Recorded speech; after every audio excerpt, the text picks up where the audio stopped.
Rencontre à Abidjan des acteurs de l'initiative Cacao Ghana Côte d'Ivoire. L'organe s'engage à tout mettre en œuvre pour sortir les producteurs de cacao de la pauvreté. Les experts de l'Organisation internationale du travail en atelier. La déclaration d'Abidjan au centre des échanges. Et voilà pour les titres. Toujours un bonheur de vous retrouver pour votre journal. Madame, monsieur, bienvenue. L'initiative Cacao Côte d'Ivoire Ghana, CIGC, un organe destiné à garantir un prix rémunérateur aux planteurs, a tenu sa première réunion à Abidjan, mise en place par la Côte d'Ivoire et le Ghana, représentant ensemble environ 60% du cacao mondial. L'institution a affiché sa volonté de sortir le planteur de la pauvreté, nous disent Walter Kofi et Richard Akeke. Engagés depuis juin 2019 dans une initiative conjointe pour le développement de la filière cacao, la Côte d'Ivoire et le Ghana ont réaffirmé leur engagement lors de la première réunion du comité de pilotage de l'initiative Cacao Côte d'Ivoire-Ghana, ICC-IG. Cette réunion tenue à Abidjan marquait la mise en place effective de cette initiative portée par les deux plus gros fournisseurs du marché mondial en fèves de cacao pour près de 60% de l'offre. Après des heures de travaux et de concertation, le comité composé des ministres en charge de l'agriculture des deux pays a fait des recommandations. Parmi celles-ci figure le différentiel du revenu décent, DRD, un montant de $400 américains sur la tonne de fèves de cacao destinée exclusivement aux producteurs, que le comité s'est donné pour mission d'assurer un engagement bien accueilli par les producteurs. Pour le DRD qui est en cours, nous sommes même en train de nous organiser, nous producteurs, en un grand collectif pour défendre aussi ce DRD à notre manière, à notre niveau. Oui, c'est un mot d'espoir, c'est de demander aux producteurs de faire confiance au président de la République, de faire confiance à cette initiative parce que là, c'est clair et c'est clairement défini au sein de la charte que l'initiative est inflexible sur la question du revenu des producteurs.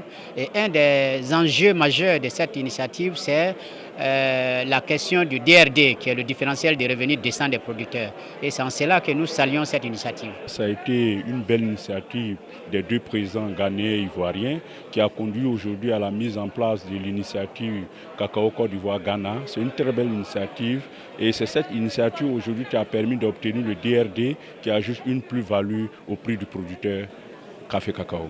Cette réunion a été l'occasion pour le ministre ivoirien en charge de l'agriculture de lancer un appel, celui d'inviter les autres pays producteurs à adhérer à cette organisation régionale.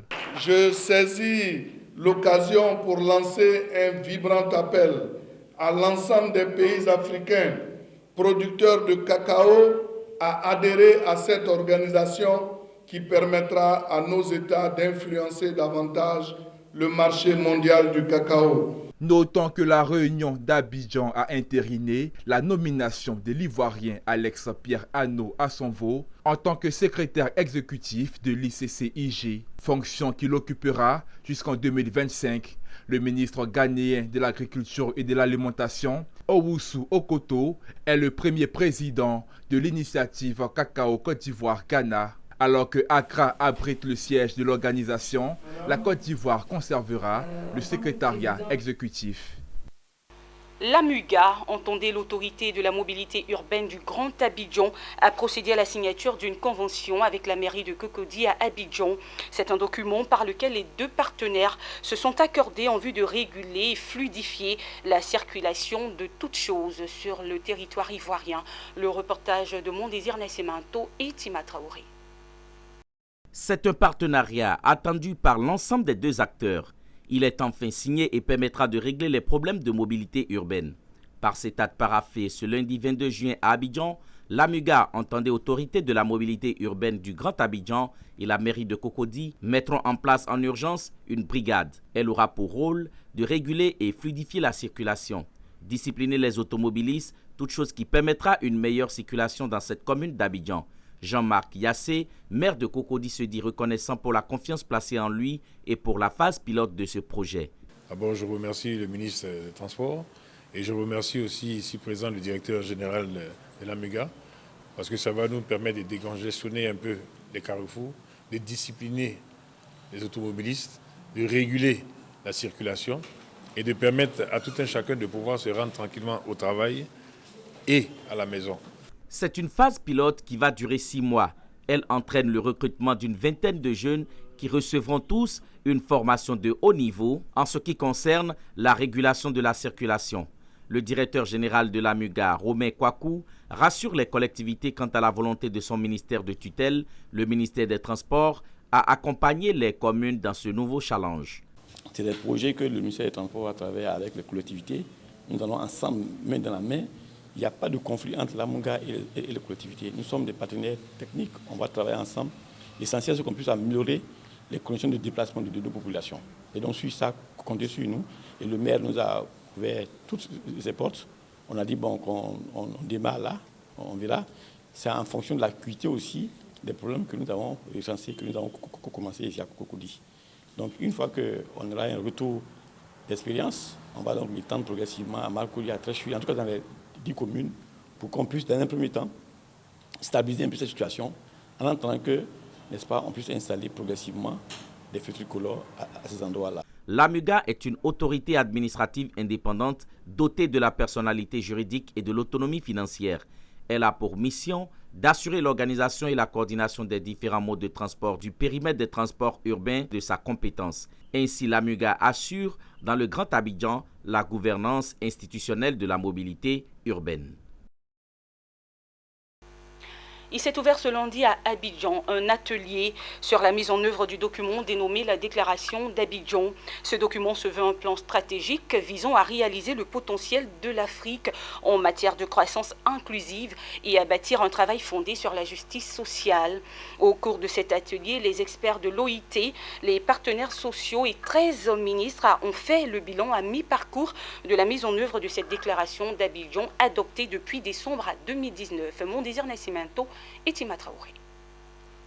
Plus d'un an après avoir adopté la déclaration d'Abidjan, document stratégique devant permettre la réalisation du potentiel de l'Afrique en matière de croissance inclusive et à bâtir un travail fondé sur la justice sociale, les parties prenantes se sont retrouvées.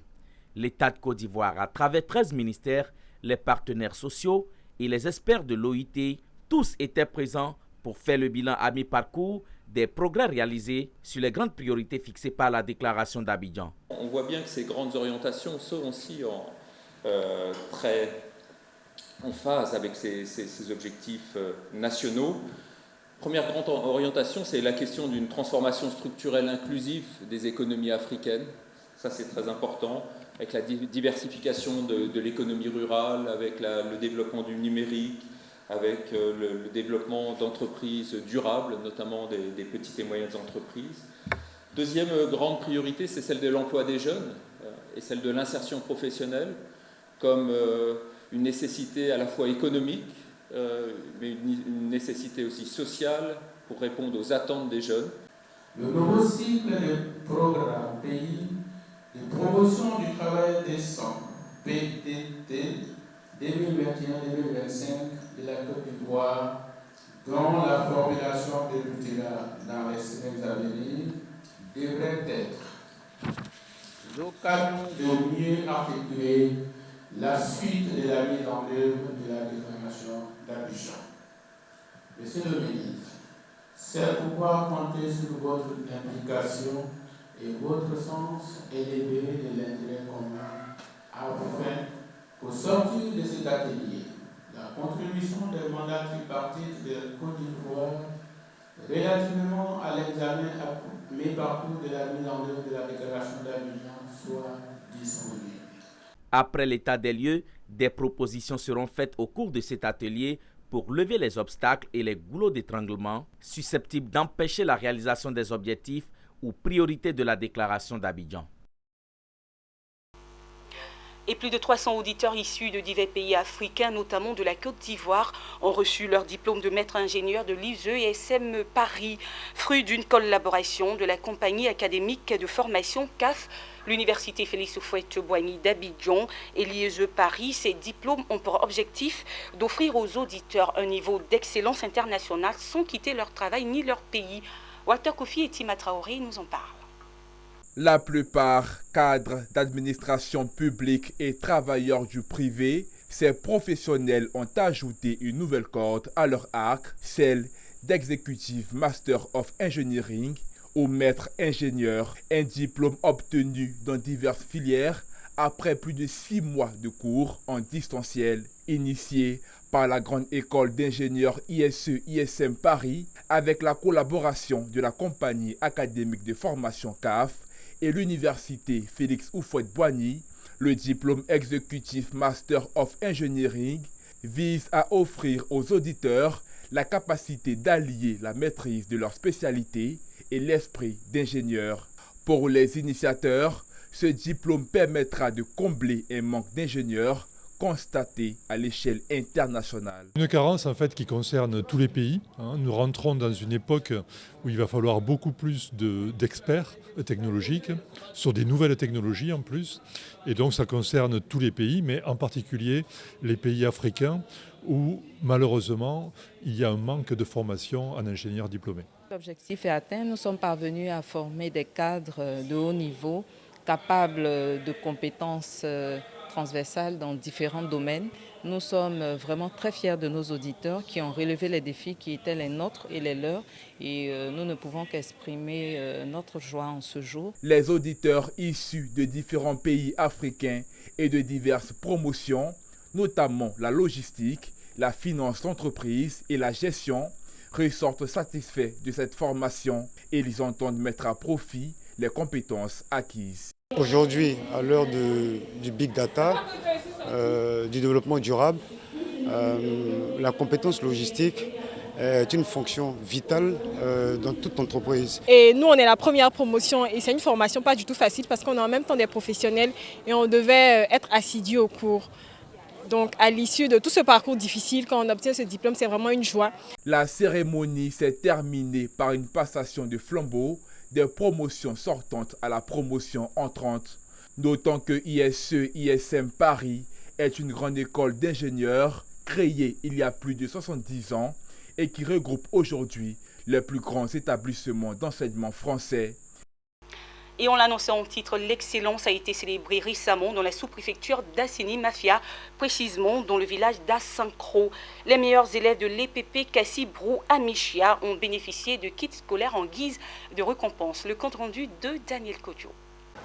Nous sommes à Assini-Mafia. Tout est réuni dans le village des Sankro pour célébrer l'excellence à l'EPP Kassi Brou Amichia. En présence des autorités préfectorales et communales, 25 élèves de la maternelle au CM2 reçoivent des kits scolaires en raison de leurs résultats satisfaisants. Ils sont ainsi encouragés pour qu'ils demeurent des modèles à suivre. Étant le directeur de l'école de l'EPP Kassi Brou Amichia de Sankro, j'ai réfléchi, je me suis dit il faut encourager les enfants. Il faut encourager les enfants à travailler. Donc j'ai organisé une journée d'excellence pour amener les enfants à travailler. La journée de l'excellence est célébrée à Essankro, en partie grâce à Brou Amichia Michel, cadre d'Assini-Mafia. Le fils du fondateur de l'EPP Kassi Brou Amichia n'a pas lésiné sur les moyens pour encourager les élèves et instituteurs de son village. Son amour pour les enfants ne l'a pas laissé indifférent. Il faut dire que l'école aujourd'hui représente pour moi un endroit où il faut aller prendre d'abord la connaissance des bases.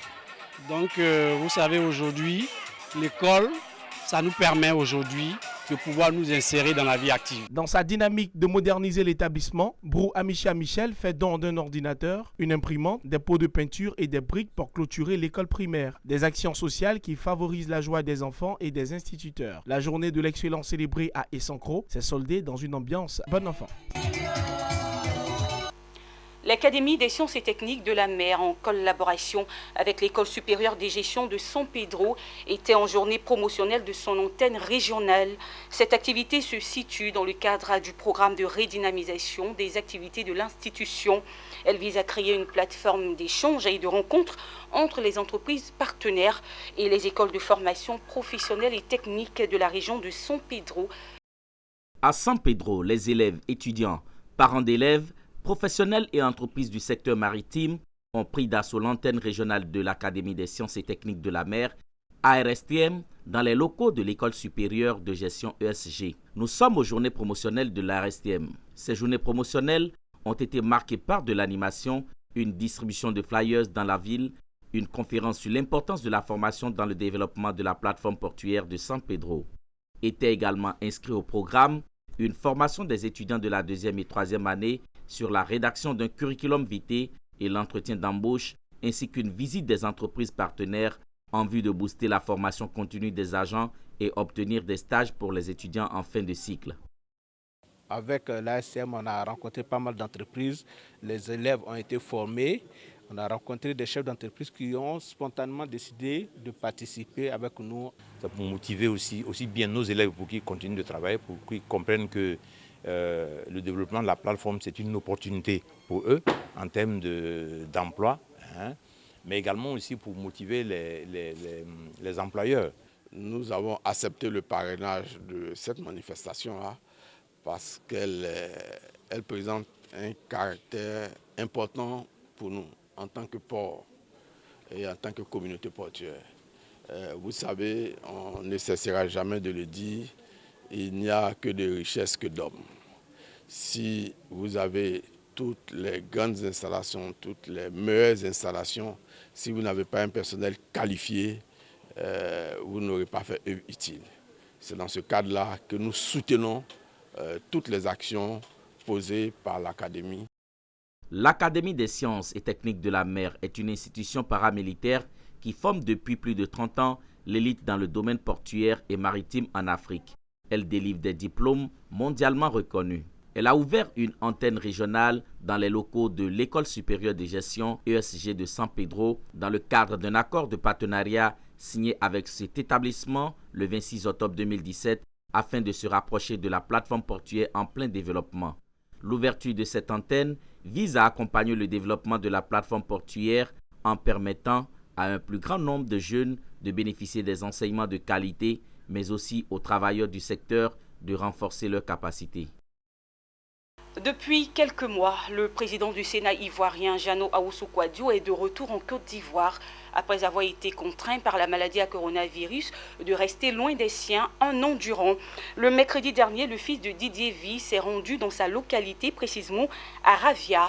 Les peuples Ngban et Nzikli lui ont réservé un accueil des grands jours. Le reportage de Charles Kouakou dans un récit de Daniel Koudio.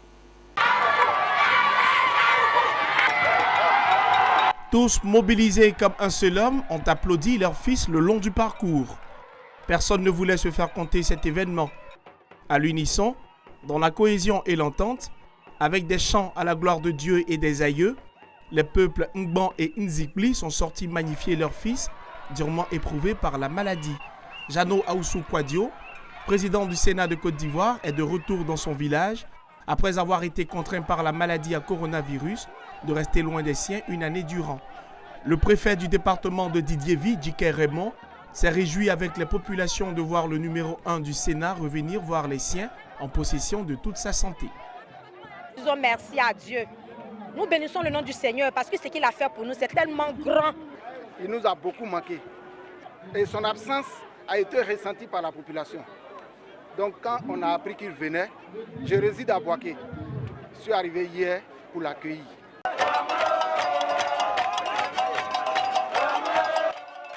Le président du Sénat s'est dit honoré de l'accueil qui lui a été réservé par ses parents.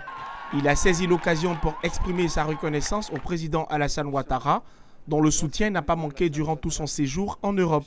Il a appelé les fils et filles à l'union, à la paix et au travail, afin de développer leur région. Tout-puissant, et grâce au président Alassane Ouattara, je suis revenu. Et ça fait 1 an que je suis venu me plonger dans cette ambiance familiale. Une fête populaire a été l'autre temps fort de la cérémonie de retour du président Jano Ahoussou-Kouadio sur sa terre natale de Ravia.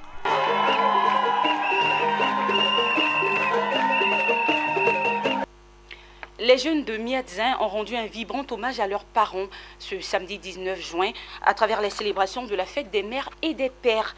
Une initiative qui a réuni toutes les couches sociales du Miadzin et des villages voisins autour des idéaux du vivre ensemble. Le reportage de Pierre Tebeu et Ayouba Doumbia.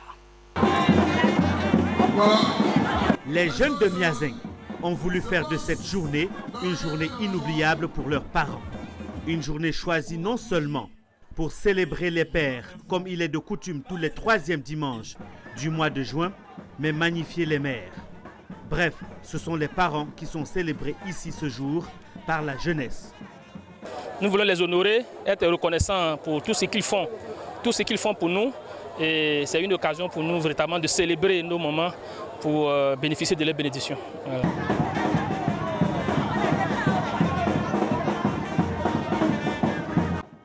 Tout a commencé par une procession au son de la fanfare, ici à la place des fêtes de Miazeng. Les organisateurs, pour meubler cette journée, n'ont pas manqué d'initiatives. Des concours de danse, des mamans et des papas pour les nostalgiques et des défilés Miss Aoulaba.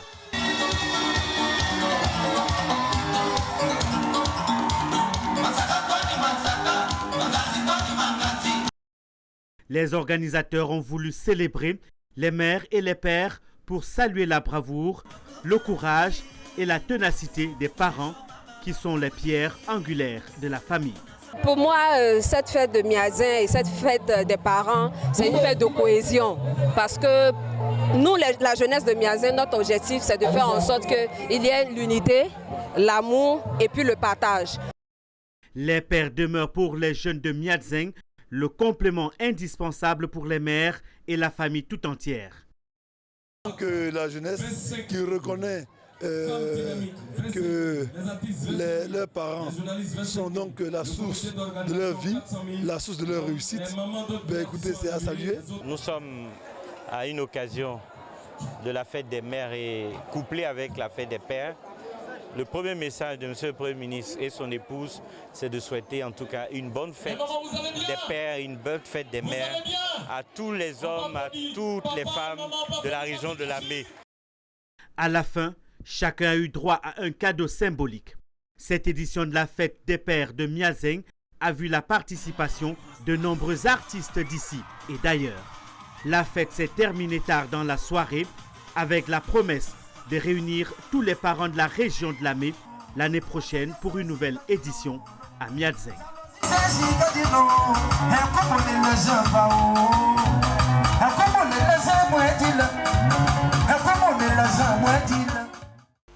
Ainsi se referme ce journal préparé par l'ensemble de la rédaction. Madame, Monsieur, merci de l'avoir suivi.